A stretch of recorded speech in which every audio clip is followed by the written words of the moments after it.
Ladies and gentlemen, welcome back to Sporting 160 EN. I am Sam Fonseca, and with us being so close to Easter, I am taking you through 10 players who were Judases to Sporting, or in other words, betrayed the club.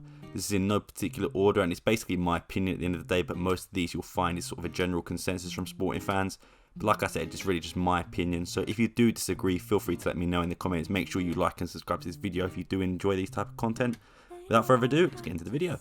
And the final thing before we get into this video, I know I bang about it every time we have a video or a podcast, but we are around 59 subscribers away from 1,000, and once we hit 1,000 you could be winning a Sporting shirt from Loja Verde. All you have to do is visit the pinned tweet in the link in the description below, subscribe to us on YouTube and take a screenshot, just basically giving proof that you've subscribed and you could be winning a Sporting shirt of your choice. But without further ado, let's get on with the video.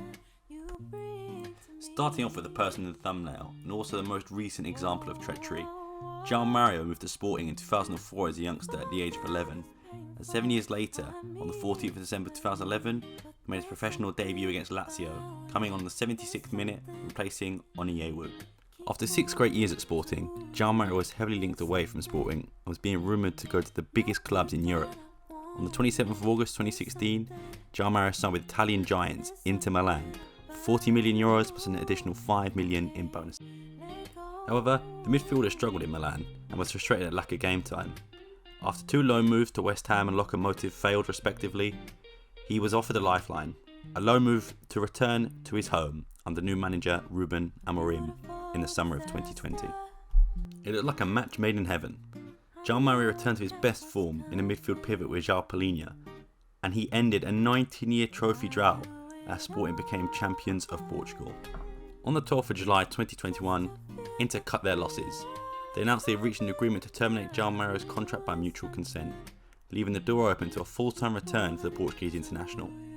However, Sporting couldn't compete with Benfica's salary offer, and Joao Mario did the unthinkable and joined Benfica under former Sporting manager Jorge Jesus on a 5-year deal. As he terminated his contract, the anti-rival clause preventing Joao to join another Portuguese club was waived. If this was activated while Joao was still at Inter would have had to pay Sporting 30 million euros. Not only did Joao Mario betray Sporting, he did it for free.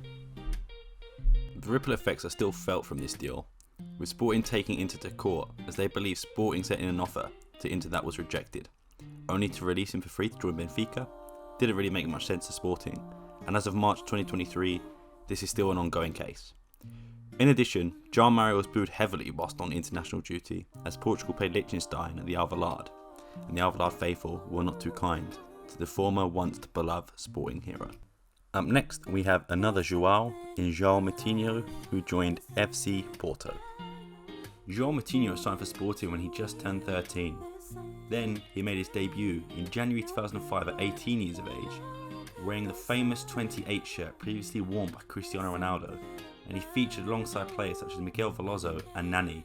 He was given his debut by now Nigeria boss Jose Peseiro. In the next season, following the departure of veteran Ricardo Sapinto, Joao Moutinho was made vice-captain at just 19 years of age. The following season, after Custodio and Ricardo left, he would also be named as the main captain for Sporting squad, the second youngest in the history of the club's professional football, behind their first captain and associate founder Francisco Stromp. However, after a failed move to Everton in the 2008-2009 season, in which Joao Moutinho publicly voiced his desire to leave, he became unhappy and wanted to force his way out, and he did just that.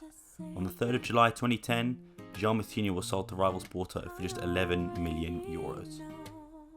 Sporting's president at the time, Jose Betancourt, said, and I quote, "Joao Moutinho's behaviour lately has been deplorable. If I had not experienced the situation, I would not believe it was so possible to descend so low. At the start of a new period and of a new season, we had an orchard with a rotten apple, which would contaminate the rest of the group, and we could not continue with that rotten apple. That rotten apple was labelled Joao Moutinho." Now obviously Jose Betancourt came under fire for selling Sporting's top prospect for just 11 million euros. His response was, and I quote, "The only offer we received was that of FC Porto. We tried to get him to wait a bit longer so there might be some other interest and some offers from abroad, but Joao Moutinho lost his temper and forced an exit to FC Porto, telling us he had already given his word to Porto." Next up, a controversial entry and a joint entry of William Cavalio and Rui Patricio for both terminating their contracts after the Alcochete attacks. Now before I start this entry, I just want to say no one at Sporting 160 EN or the majority of the Sporting fan base wished any violence on any players, and what took place at Alcochete was unacceptable. As I mentioned in the last video, we'll have a whole video covering the attack on Alcochete, so I'm not going to get too much into it today. However, to revisit, the training ground in 2018 was attacked by 50 thugs, causing Rui Patricio and William Cavalio, along with a few others, to rescind their contracts at Sporting and leave for free. Now, whilst other players such as Daniel Podence, Ruben Ribeiro and Joao Moutinho also terminated their contracts, and believe me, they are still thought of Judases throughout the sporting world. Well, Sporting CP's world anyway. These two departures hit the hardest. Our two captains, Rui Patricio and William Cavalio, both started Sporting from a very young age, coming up through the youth ranks, and were supposed to be club legends. What makes these two departures so hurtful was the fact that during the ill-fated 2018 season, Rui Patricio was at fault for a lot of the points that Sporting dropped. Now obviously it's a team sport, but I can point at least two Rui Patricio mistakes that have cost us, either getting a Champions League place that we so desperately needed, or costing us in the final against Aves in the Taça de Portugal. William Cavalio, by his standards as well, also had a poor season, and it seems like they both cut their losses and left after the going got tough. Now as I said, I understand they were attacked. I would never wish that for my worst enemy. But it felt like, to most Sporting fans, that they abandoned us in our time of need, when we gave them so much, including hefty contracts at that time. But they left for even more money, Rui Patricio joining Wolves and William Cavalio joining Real Betis. Now, the last entry on this list, and trust me, there's going to be another one because there are so many that we could put in this video, but the last one is a controversial one, I think, one that divides a lot of Sporting fans. But the last one for this video is Adrian Silva, who forced his way out to Leicester. Adrian Silva joined Sporting at 13 years of age, and in that he made his way up the academy youth ranks to eventually make his debut like a lot of the players earlier on in this list. In August 2007, at 18 years of age, he made his debut in a 4-1 win over Academica. Adrian became Sporting captain in 2015 and was a fan favourite for his hard work and leadership. However, after 3 years of being the captain, rumours began to swirl. Spurs, West Brom, Leicester all made bids for the midfielder. However, Adrian publicly expressed his desire to leave in a flash interview 2 days before the transfer deadline day in 2017. The interview was, and I quote, "At 27, after 15 years of loyalty, I don't think anyone will criticise me for embracing this opportunity. Leicester have put in a bid for me and it's been accepted." However, a day after this interview, Sporting released a lengthy statement. They said, and I quote, "Since his renewal in February 2016, involving hefty sums of money, it was clear that this extension meant Adrian would finish his career at Sporting. During these months, no offer for Adrian Silva has even reached the president. So if someone has been deceiving him, it was his representatives and agents, not Sporting or Bruno de Cavalio." Now to this day, both sides in Adrian and Bruno de Cavalio still maintain their events of the story.